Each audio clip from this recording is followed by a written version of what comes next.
Some call me Steve, Dad, husband, or friend.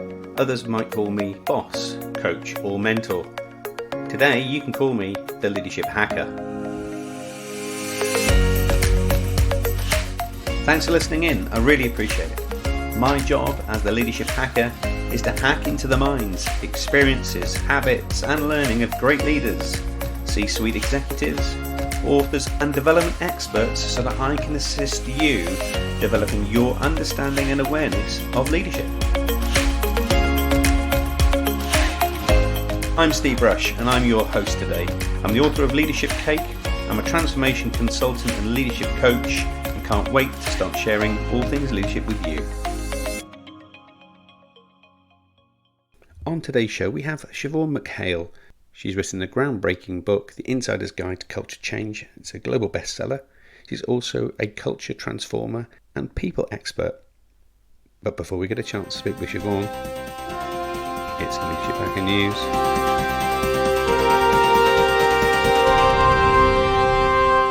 The Barrett Value Centre has completed some extensive research on the impact of culture and values around the COVID-19. The Centre sought to answer questions that are useful in helping supporting leaders and their stakeholders address the challenges that they may face. In interviewing 2,500 people worldwide, including 300 C-suite executives, the pandemic has been referred to as the Great Pause, and it appears to have forced individuals and organisations to stop, look internally, and consider what they may need to do to operate in the future and how their approach may also need to shift. Now, there have been global crises before, but never one that has affected so many people and so directly in all our lifetime. The research compared personal values pre-COVID-19 to that we're experiencing now, and we've seen 4 new values emerge in a top priority during the pandemic, and they are making a difference, adaptability, well-being, and caring. The values of continuous learning and family were already present pre-COVID, but have since increased in their priority. There has been a real shift in values moving towards more care and well-being amidst the crisis. Some interesting statistics that the report has shared is well-being has shifted from its position of 26 to 5 due to the importance of people personally during COVID-19. The traditional process focus has been replaced by a focus on people, agility and communication. During COVID-19, results orientation as an organisational value shifted from its number 2 position down to number 25, and achievement shifted from 6 to 50, which leaves a question in leaders of how do you then drive results in parallel with well-being and people focus to maintain that positive culture. Not surprisingly, values such as agility had moved up from 43 to 8, digital connectivity had moved up from 50 to 2, and employee health had moved from 61 to now 5. One stark statement in the research was that employees are placing 15 times more emphasis than their leaders on the need for continued direction and communication going forward. So as you look to thrive following this pandemic, first take a look at your current state. Don't make assumptions about the values and culture of your organisations, but really evaluate them and learn from what the real landscape looks and feels like in your organisation today. If we fail to really diagnose this effectively now, it could mean that we deploy the wrong strategy, the wrong approach and the wrong energy in our next wave of planning. That's been the Leadership Hacker News. If you have any insights, information or stories, please get in touch. Our special guest on today's show is Siobhan McHale. She's a culture transformer and selected as a member of Thinkers 50 Radar for tackling the big issues of our time with rigour and energy, and she's also the author of the best-selling book, The Insider's Guide to Culture Change.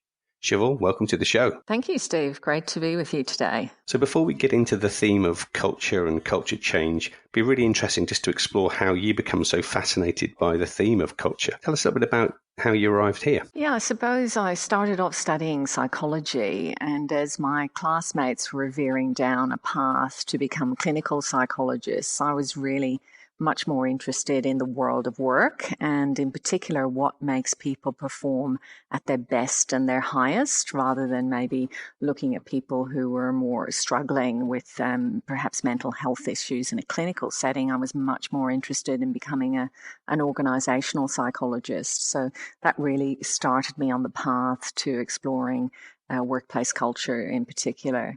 And during your time in your management consulting career, you traveled extensively across the world and you saw lots of different cultures. What was maybe the one or two things that you identified at that time that really kind of drew you into the whole premise of culture and what culture is? Yeah, I suppose I traveled and worked across 4 continents, and during that time, I advised hundreds of leaders about how to create more productive and constructive work environments. But I walked into some places where there were toxic cultures that really drained the energy from the organization and led to abysmal customer service. And then on the other side of the spectrum, I walked into some organizations that had amazing cultures that really delighted customers and had very engaged workforces. So I started to, over a period of 30 years, started to research what made workplaces deliver, grow, and adapt more easily. And really, that is the subject of my book. How do you create workplaces that can deliver, grow, and adapt? And it's really interesting. In my experience of culture, you can almost walk into an organization and you might not be able to physically see it, but you can get that vibe. You can feel it very, very quickly, whether it's good or less good, right? Absolutely. What causes that? I think culture is one of those commonly used terms, but it really is the ways of relating, the ways of operating within the organization. And it's not so much about what happens at the individual behavioral level. It's more about how the organization functions at a collective level. And sometimes those ways of relating are functional, and sometimes they're quite destructive. And as I said, they can leak value, financial value included, from the organization, drop by corrosive drop. And I wonder how organizations apply a different lens versus I have a business strategy over here. Here's my financials. Here's my strategy. Lots of hard and fast measures. But as you just rightly said, this could leak huge amounts of financial leakage. Organizations can lose a significant amount of revenue by just having the wrong culture. And I wonder what causes organizations to look at culture differently to maybe other parts or tenets of their business. Yes, a great question. It's one of the big myths about what is culture, and how we framed culture has been largely in many organizations in terms of employee experience. So we talk about culture as if it's just about employee satisfaction, employee engagement, inclusion, diversity. And of course, they're really important aspects of culture, but they're not the only aspects. Culture relates to every part of your business, including how you manufacture, how you design, how you manufacture, how you sell, how you service your products. And this is the area that I think we've got to look at culture through a much more commercial lens, because you really need to have the right culture in order to deliver on your strategy. I think that is the question for management teams. What culture do we need to enable and fast track our business strategy?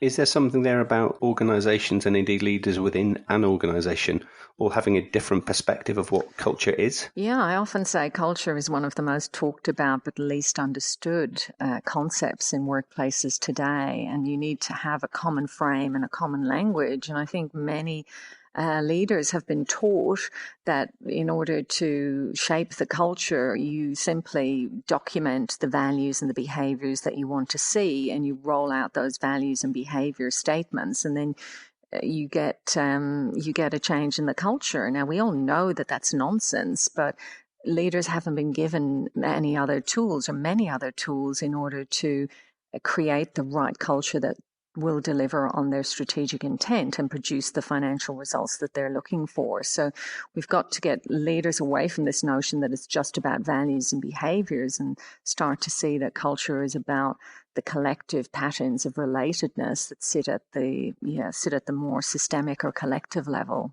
Right. So over the 30 years of research you've undertaken and the extensive study around culture, is there a simplified way in which you describe what culture is? Yeah, I would say it's the ways of relating in the organization. And it's the distinction, I think, between the dancers and the dance. So the dancers are the behaviors but the dance is the way, the ways of operating, the way that the organization functions. And often we focus in just on the behaviors, but we don't, the dancers, but we don't necessarily see the dance. And those are the patterns, or what I call the agreements between the parts. That's a lovely way of describing Agile. I quite like that. So I did some work at the ANZ Bank, which is one of the big 4 banks in Australia.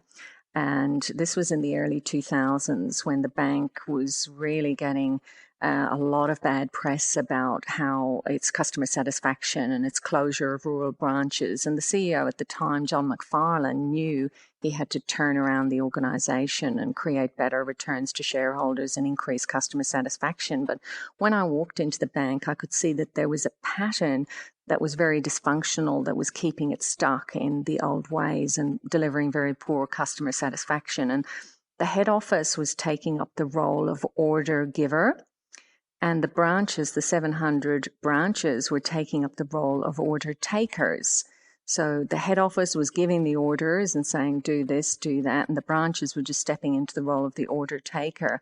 And each part, both the head office and the branches, were blaming each other for the poor customer satisfaction. And this pattern of blame was going around and around and actually leaking energy from the organization. So we had to see that pattern first before we could start to shift the culture. And we put in a new operating model. We reframed the role of the head office from order giver to support provider to the branches.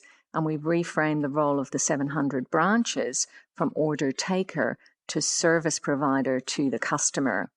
And that new operating model and the reframing changed the pattern of blame to a different pattern between head office and branches, which was we worked together to meet the needs of our customers. And sometimes it's just as simple as reframing, isn't it, for people in the mix of that moment, so that they can see things in a different way and get a different behavior, I guess. Exactly. Reframing is a very powerful tool that is often overlooked. Sometimes when we think about change, we think we have to change people's personality. But I often think that that's the hard way.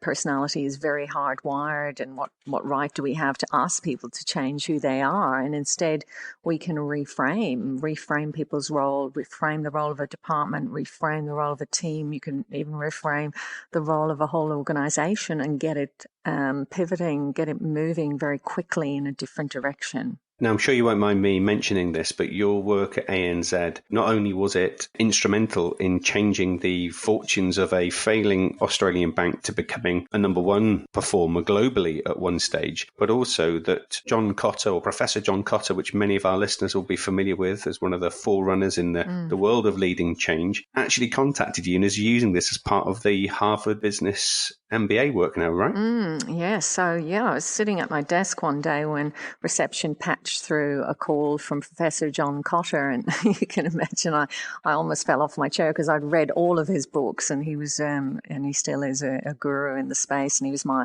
idol.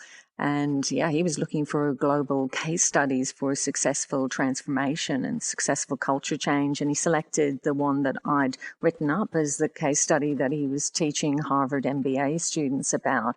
So teaching people how you manage change and how you accelerate change more quickly. So that was quite a pivotal moment for me, because what it taught me was that my work could be beneficial beyond the bounds of the organization that I was working in. And that was one of the key moments when I also had this realization that I could share the findings of my research with a broader audience, which also led me to write the book. Awesome. And therefore the Insider's Guide was born. Yes, indeed. So the Insider's Guide to Culture Change. So we'll get into the book in a little bit more detail in a moment, and there's a couple of things in there that when I read that were really insightful. I'd love to explore those with you. But before we do, what's the reason that most leaders often struggle to get culture right? Yeah, I think, it does relate back to how leaders see their role. And one of the things that I've noticed over the past 30 years is leaders tend to frame their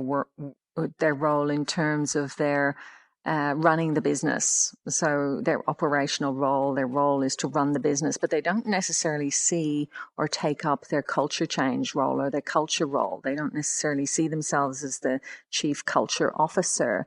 And often in organizations, culture has been delegated to HR to take up the mantle. And whenever that occurs, in my experience, it's problematic because then culture becomes something that HR has to fix, and line managers tend to take a step back in those organizations, and then culture doesn't get embedded truly, in my experience. It's a neat reframe as well, having that chief culture officer. I wonder how many organizations actually have one these days. I'm not familiar with many, if any, actually. Yes, well, I think the chief culture officer needs to be the CEO, and HR has to reframe its role to be a critical leader, but in an enabling function. So providing the tools, the support, the advice, the processes in order to embed the culture that is going to deliver on the organization's strategic imperatives and going to meet the business goals. And I think that's the work that HR has to do to start seeing its role not just around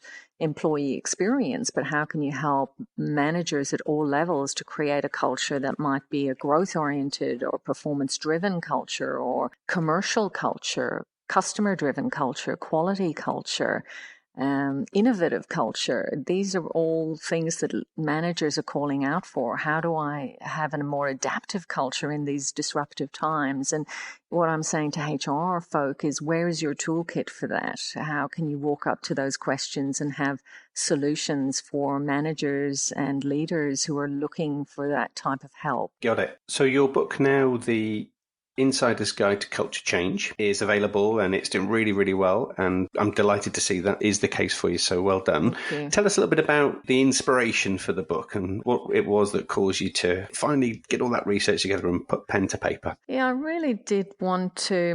My parents did teach us, their children, to keep learning and to make a positive difference in the world. And one of the things I noticed was that there were a lot of people writing about culture who had a brilliant lens. They were outsiders, though, so they were either consultants or academics or journalists, and they were writing about workplace culture. And a fantastic lens, but I had a different lens, and that was an insider lens. So I had been the executive in charge of transformation in a series of multinational organizations, as well as being an external outsider. I'd been a management consultant, but when I became an insider as the executive in charge of change, I just had a different experience, and I started to test and really see what tools can help accelerate culture change and what tools don't. And I thought, well, where is that voice? Where is that voice of the insider? And it wasn't really there. And I had to stop asking and start picking up, my responsibility in sharing what I knew rather than looking for somebody else to do that. So I decided, it needs to be told. These stories, these tools need to be shared. And decided to step into that role. Brilliant stuff. There was one thing that really intrigued me when I read the book. It was around activating the culture disruptor from an inside-out perspective. Tell us a little bit about that. Yeah, so the culture disruptor is my 4-step solution to creating the right culture for your business. And it really is. It starts with step number 1, which is you must diagnose what is really going on in your organization and in the external environment. Too many people step into culture change in the wrong place. They start thinking about what type of culture do we need? And that's the wrong place to start. You need to start back at what's going on in the business environment. What are the external forces? What are the deeply embedded and often hidden patterns that are running us that we really maybe need to say goodbye to in the future? Sometimes the patterns that served you very well in the past are not the same patterns that are going to serve you in the future. So it's a 4-step process to get to and continue to create a culture that is going to meet your business needs, starting with analysing what's going on for you within your workplace as well as the external environment. The second step then is to reframe. Reframing is a very powerful tool, and you can reframe the role of the different parts of your business in order to create faster change with less noise. So it gives a lot of examples of how you do that reframing in the book. And then the third step is to break the pattern. It sounds easy, but it's much harder than it sounds. And there's different tools to break some patterns that may no longer be serving you. And then the fourth one is to consolidate your gains. And this is where a lot of leadership teams and management teams, they lose puff. They run out of steam on the journey. So how do you keep going? How do you keep your foot on the change accelerator over the longer term? And momentum is probably the biggest key here, isn't it? Because it's like rolling a big boulder up a hill. It is. You get so far and the energy starts to wane. What would be the one thing, if I was a leader listening to this, that you'd say that would be helpful for me to maintain that momentum on any culture change? Yeah, I would say your leadership team give them the role of leading the change effort, the culture change effort, and have regular meetings with your management or leadership team about how is the change going. I talk about seeing yourselves as captains of a ship, and instead of spending all of your time on deck, you need to get back up onto the bridge and have a look at what's going on in relation to our change journey. How are we tracking? What are some of the things that we're experiencing? We might have put something into the organization. How did that go? Often leaders do interventions, but they don't check how it went. What was the reaction? What was the response? What was the feedback? Do we need to head in a different direction? So I would say having that management team and meeting regularly and diagnosing how's the change going and how do we need to move and adjust on the journey. It's a constant evaluation as well, isn't it? It's just not one of those things you can set off and run and then think, right, okay, we'll keep going. It's a constant evaluation to pivot and to change and to modify, right? Absolutely. So many leaders have been taught you just spend months defining the values of the organization. You produce a glossy document and some posters. You roll out some workshops and that's it. And that isn't it. As we know, that seldom works. So we've got to try a different way. And that's why I think it's important for leaders to understand that they have a culture role and giving them the tools to take up this culture role at all levels. So it's not just senior executives, managers at all levels need to be able to step into their role to shape the type of culture that's going to deliver the business the results that they need. You've just spiked a thought in my thinking, actually, because you're absolutely right. Culture isn't about a certain level of hierarchy leading this. This is a leadership responsibility for everybody in whatever role they do in the organization. And I wonder how many organizations actually feature culture and the role that we have to play in leading culture as part of induction programs. I think it's a really great point. I think most organizations would talk to their new employees about their organizational values, but I doubt that many would frame people's role as a culture leader. I think it's becoming more common, but your role is to lead the culture and bring it to life every single day. That's a very powerful reframe compared to here are the values and here's your mug or your mouse pad with the values on it. And that was one of the keys at ANZ Bank. Every person was told, and one of our 5 values was that you will lead and inspire each other. So the reframe there was leadership will not come from the top. Each of you will lead and inspire each other. And that was a powerful mobilizer on our change journey, that reframe for the 32,000 employees. Yeah, I love that. I think that's really powerful, really powerful.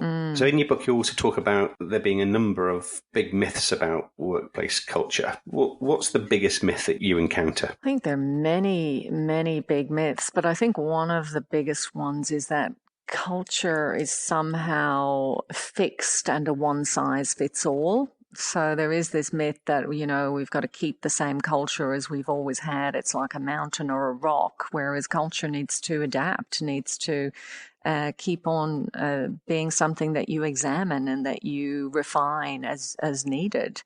And it's not a one-size-fits-all. There's this thing, we all must aspire to X culture. Well, What about if you're in a military department? You might want to create a disciplined culture to ensure that soldiers and civilians are safe in war-torn regions. Whereas if you're a leader in a marketing company, you might want to create an innovative culture so you can really impress and wow clients with your innovative ideas. So no two organizations will need or want the exact same culture. So it's not a one-size-fits-all, Steve. No, I think you're right. Super stuff. So the one thing that intrigues me quite often when I have conversations with my clients and their teams around culture and setting them up for success is the whole principle about how do we measure it. So there's lots of traditional outcomes that we can look for in terms of behaviours and results, but how would you suggest is the best or the most effective way of measuring culture change? Yeah, culture itself is, I think if you go back to the ANZ example, what you've got to be able to see in your diagnosis of your culture are the patterns of relating between the parts. So you've got to be able to see, for example, that the head office is in role of order giver and the branches are in role of order taker, and there's a pattern of blame between them. Now, that's not something you can measure. You've got to be able to go in there and diagnose that. If you don't get that diagnostic right, the risk is that you go in and you say, oh, we've got poor customer satisfaction. Let's put in some training courses so that the branch staff know how to deliver better customer service to our customers. And that intervention could actually fuel the pattern of blame in the organization, as you can imagine, because the branch staff might say, well, they don't even trust us to provide service, and It's not our fault. It's the head office. We don't have the authority to make decisions. So that diagnosis is not something that you can measure, but you can measure the outcomes of seeing the pattern and intervening to shift the pattern by, for example, a customer satisfaction survey. So if you're aiming to have a culture of customer centricity, you can measure that by getting feedback from your customers about how they're seeing your service. But the diagnostic is different to the outcome of the culture, if you know what I'm saying. The pattern you can't measure as easily. You've got to be able to see that. And it's not necessarily something that a survey will tell you. Of course, and if you don't get that diagnostic right, your outcomes and your measures of any kind will be incorrect in the first place. Correct, absolutely. And many times leaders rush off and they put in interventions that don't actually create any change, and sometimes it takes them backwards, which was happening at the ANZ. They were doing restructure after restructure, trying to train people and get them to increase the customer satisfaction, and it was having no impact until we went in and did a proper diagnostic. Yeah, makes loads of sense. So as part of your journey as well and becoming renowned now for culture and leading cultural change, you've also been a leader of others. My job as part of this show is to hack into the minds of great leaders. And I'm really keen to get into your leadership thinking now and to find out what would be some of your top hacks. So tell us what your top leadership hacks could be, Siobhan. Yeah, I would say for me, it's don't try to change somebody as a person. Modify the role, not the person. So for me, I found that is an amazing way of allowing people to be their true, authentic selves, but reframing their role. And I've had so many examples of just people seeing their role in one way. For example, I was coaching somebody who was having real problems with their team and getting people on board. And there was just a lot of noise from her team. And she, when she drew a map of her role, was seeing herself as an individual achiever, rather than, and she was running up the hill on her own, rather than galvanizer of her and mobilizer of her team. So just that awareness that she was in role of individual achiever and she needed to be in role of mobilizer shifted her whole way of interacting with her team. So that would be one of my big ones, reframe the role rather than trying to modify or change the person. Fascinating. I've never thought of it that way before, because most people will try and coach, cajole, encourage behavioural shift, where actually it might just be a simple reframe of the role, right? Yeah. Which is a lot easier to fix, of course, than someone's behaviours. Yeah, absolutely. And sometimes we we have lots of another guy, he came to me and he was looking for a job. He'd been looking for a job for 9 months and had this CV that was 7 pages long with lots and lots of detail. And I flicked through it and he said, I just can't get a break, Siobhan. And I flicked through it and I said, you know what you are? You're a problem solver. You're a fixer. He went, yeah, that's everything that I've done in my career. I fix problems. I solve problems.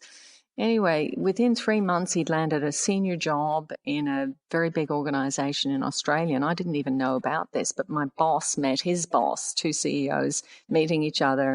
And she talked about the fact that she just hired this guy as the CFO. And he said, oh, why did you hire him? She said, oh, he's a problem solver. He's a fixer.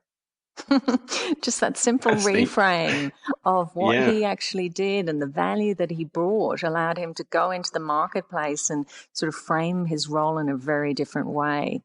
And it landed him a job. So the power of reframing how you and others see you and your role is incredibly powerful.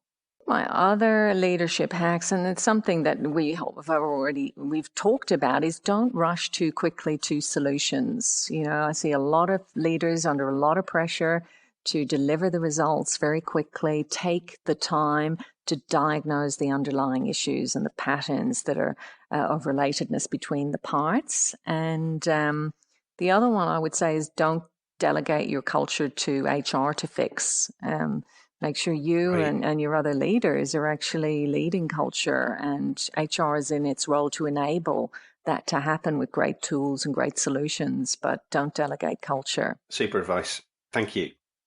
We affectionately call this part of the show Hack to Attack, and this is where we explore with our guests times in their career or their lives where things haven't worked out well. Perhaps it's been adversity, but as a result of that, we're now using that experience as a positive in our life and our work.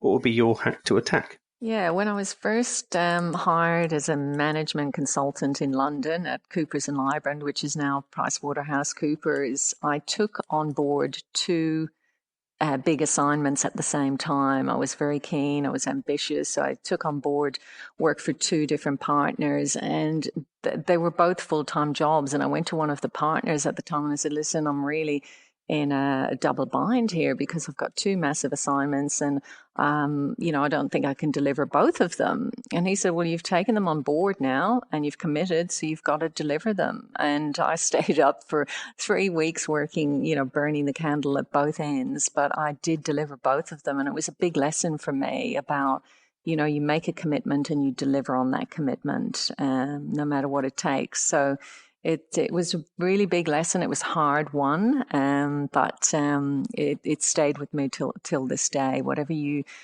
promise, you deliver on that promise. Sets you up for success. Yeah, absolutely, Steve. So Siobhan, if we were able to do a bit of time travel now and you were able to bump into yourself at 21, what would be the best bit of advice you would give Siobhan then? At 21, I was still a student in Galway on the west coast of Ireland studying psychology, and I suppose I was wondering at that stage what would my future look like. And I'd probably tell myself, don't be afraid, follow your passions, travel the world, pursue your dreams, and don't be afraid of being your true authentic self in that as well. Just be who you are and follow your passions, follow your dreams. And that's sort of what I did. But looking back on it, it was probably with some trepidation. I was wondering what's going to emerge in the future. So don't be afraid to be your true self and follow your dreams. Awesome. And of course, it's not time bound to age, is it? And that still probably holds true today, right? Absolutely. Same lesson. True, Steve. So what's next for you then, Siobhan? In terms of what's next for me, I love my job. I'm the head of HR at Dulux Group, and I love my job. And I'm also in my role as an educator. So I love being the head of HR at Dulux Group, and I also love being an educator, and which is one of the reasons I wrote the book. So I'm leaning into both of those roles and really loving it, Steve. And more education and more supporting and helping other people's thinking, which today has definitely been part of too. Oh, thank you. I hope it will help people to create better workplaces, which has always been my passion. So from my perspective, I just wanted to say I'm delighted that you're on the show, and thanks ever so much for sharing some of your great insights. If folk wanted to get to know a little bit more about your work, where's the best place they could find out a bit more? Yeah, I would say LinkedIn is probably the best place to find me. And Siobhan McHale. That's Siobhan, Siobhan, very unusual Gaelic name, but that's the best place to find me, Steve. Brilliant. And we'll make sure we put your LinkedIn profile in our show notes, and we'll also put a copy of the link into your book as well, so folk can find it when they've listened to you today. Great. Thank you, Steve. Siobhan, thanks ever so much for taking time out of your busy schedule and speaking to us from the other side of the planet. So our first Australian connection on our show. So thanks ever so much for being part of the Leadership Hacker podcast. It's been a pleasure. I genuinely want to say a heartfelt thanks for taking time out of your day to listen in too. We do this in the service of helping others and spreading the word of leadership. Without you listening in, there would be no show. So please subscribe now if you haven't done so already. Share this podcast with your communities and network and help us develop a community and a tribe of leadership hackers. And finally, if you'd like me to work with your senior team, your leadership community, keynote an event, or you would like to sponsor an episode, please connect with us via our social media. And you can do that by following and liking our pages on Twitter and Facebook. Our handle there is @LeadershipHacker. Instagram, you can find us there at @the_leadership_hacker. And at YouTube, we're just Leadership Hacker. So that's me signing off. I'm Steve Rush, and I've been the Leadership Hacker.